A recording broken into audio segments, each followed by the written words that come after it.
Edith Lebert here at Cage Warriors Unplugged 2, and I am here with victorious Tom Mearns. How are we doing? How are you? Good, Good, thank thank you.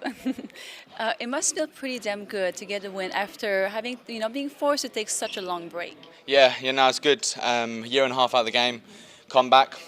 I'm fighting someone ranked 10 places above me on the rankings. He's dangerous. He finishes fights with submissions. He's quite a violent fighter. Yeah, and I went the distance, so I got that ring time in again. And yeah, good, split decision win, innit? And you got a brutal injury. Can you tell us a little bit about that? So that knocked me for 6, mentally, physically, and financially. So before that injury, I was sharp, I was hungry, I wanted to climb the roster, whether it was on the world class circuits. I was knocking on the door for a long time with the Ultimate Fighter, other promotions, and Cage Warriors.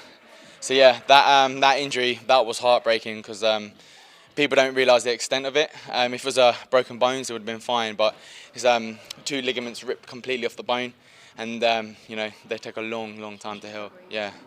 And is it still on your mind? Do you still have that fear when you're training or fighting? Not really, a little bit at first, but I got other injuries that popped up in my fight camp, really bad ones, ligament damage again. So usually I do a lot of road work for my fights. I'm known for having really good cardio, and it wasn't there in this fight because I've really done some serious damage to my right ankle. It's like even worse than that. So I had to improvise. I rolled it when I was shadowing in the cage before the show started today. So improvisation, whatever you're doing, if you're a businessman or whatever, it's just constant improvisation to get around these problems. And you mentioned Steve Aimable. You would have liked to fight him, but now you will be fighting for the title. Yeah. Do you have any predictions for Steve Aimable and Mads Burnell? I need to do my homework on Mads Burnell, but he seems like a very intelligent fighter. I think he's quite savvy. He just beat Dean Truman. Dean Truman, like I've seen him, and he's an animal. So I would say it's going to favour Mads Burnell a little bit more with his experience with the UFC, the calibre of people he's fought.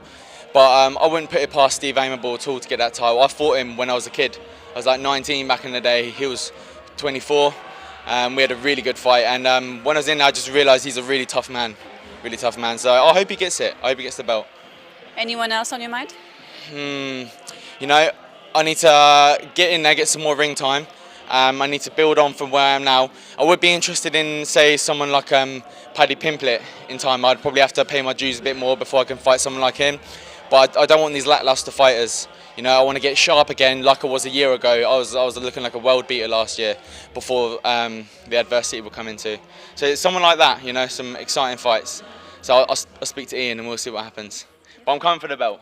I'm getting that belt. Well, take care of yourself, cure your injuries, and we'll see you again soon. We look forward to it. Take care.